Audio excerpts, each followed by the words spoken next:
গত ভিডিওতে আমি আপনাদের দেখিয়েছিলাম ডিসি মোটরের ভোল্টেজ ইকুয়েশন কিভাবে ডিরাইভ করতে হয়, এবং গত দিনের ভিডিওতে আমরা ফিনিশিং হিসেবে যে ইকুয়েশনগুলো আমরা পেয়েছিলাম সেই ইকুয়েশনগুলো হুবহু আমি এখানে লিখে রেখেছি, কারণ গত দিনের এক্সটেনশন হিসেবে আজকের টপিকটা, এবং টপিকটির নাম হচ্ছে condition for maximum power in DC motor. অর্থাৎ ডিসি মোটরের ম্যাক্সিমাম পাওয়ার পাওয়ার জন্য আমাদের কন্ডিশনটা কি। তো বরাবরের মতোই আমি বলবো, যারা আমার চ্যানেলে একদম নতুন তারা আমার প্লে লিস্ট থেকে এর আগের ভিডিওগুলো দেখে আসুন, ডিসি মোটরের উপর ভিডিও এবং ডিসি জেনারেটরের উপর ভিডিওগুলো দেখে আসুন, অন্তত প্রথম 6টি ভিডিও, যেখানে আমাদের ডিসি মেশিনের বিস্তারিত সব ধরনের আলোচনা দেয়া আছে। তাহলে আপনাদের অবশ্যই বুঝতে সুবিধা হবে। তো এখানে দেখুন আমি ডিসি মোটর কিভাবে কাজ করে সেটা অনুযায়ী ইকুইভ্যালেন্ট সার্কিট আমি আঁকিয়েছি। এখানে আমার আর্মেচার থেকে যে ব্যাক ইএমএফটা আমরা পাচ্ছি সেটা হচ্ছে ইবি। ব্যাক ইএমএফ পাওয়ার কারণ হলো এটা ভোল্টেজ থেকে বিপরীত, ভোল্টেজটাকে অপোজ করার চেষ্টা করে, যার কারণে এটাকে বলে ব্যাক ইএমএফ।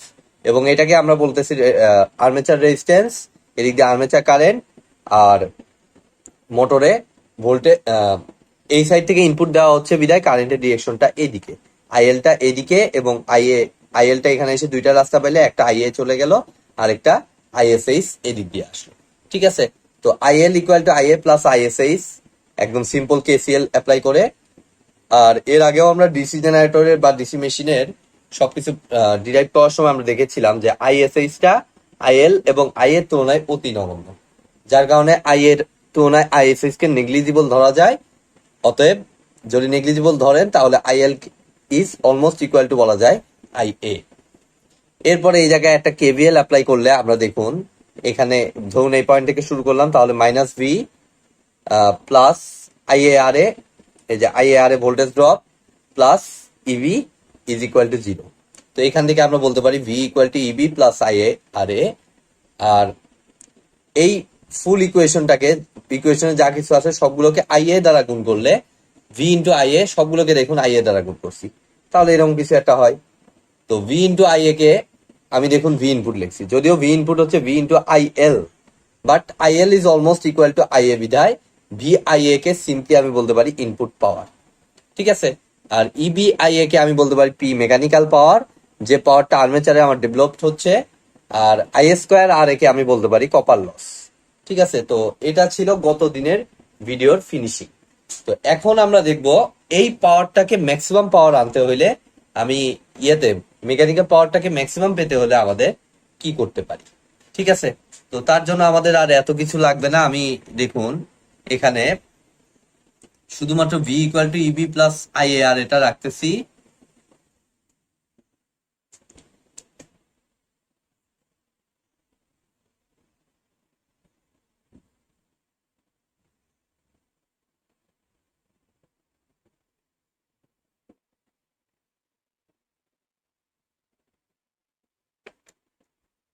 আর এগুলো আমি আপাতত মুছে দিচ্ছি।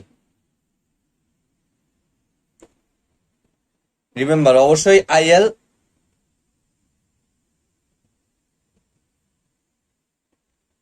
ইজ অলমোস্ট ইকুয়াল টু আমার কত, আইএ। আচ্ছা, এটা সর্বসমর মতো চিহ্ন হয়ে গেছে, আমি এটাও লিখে রাখতেছি। আর এদিক থেকে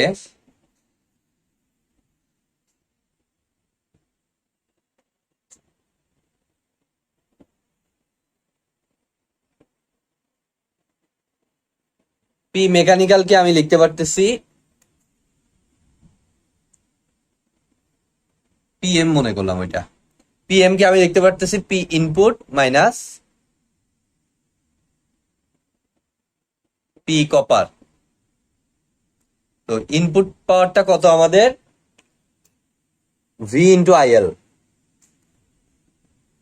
যেটাকে আমি লিখতে পারি V into IA, simple, minus P কপারটা আমাদের কত, কপার হচ্ছে আমাদের IA square into R A.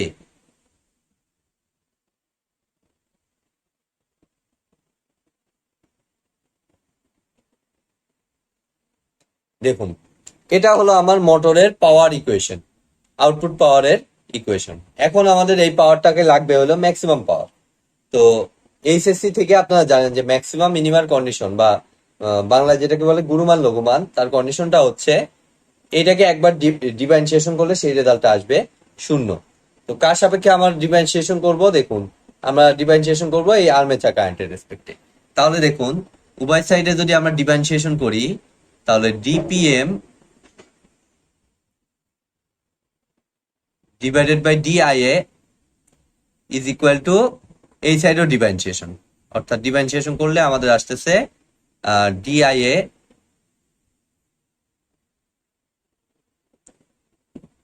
VIA minus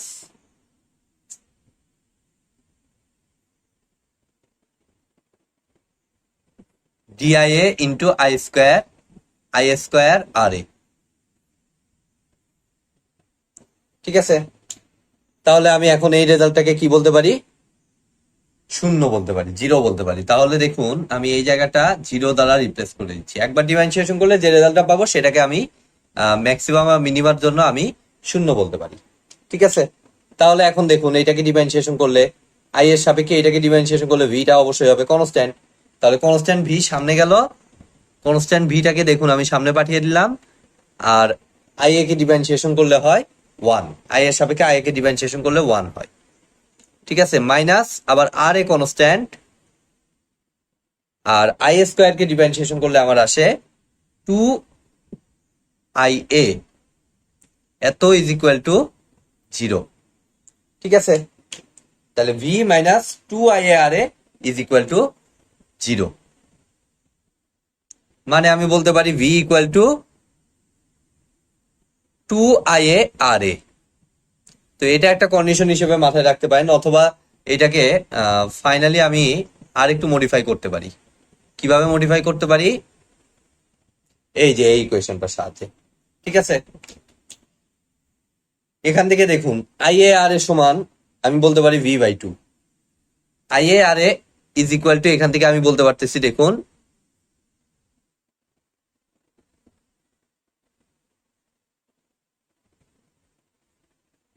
b divided by 2। তো আই এ আর এর এই ভ্যালুটা এখানে আমি জাস্ট বসিয়ে দেবো।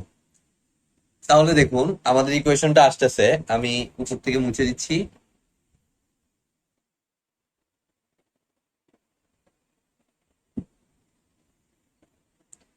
I A R equal to V by 2, সেই ভ্যালুটা এখানে বসিয়ে দিলে ভি ইকুয়াল টু ইবি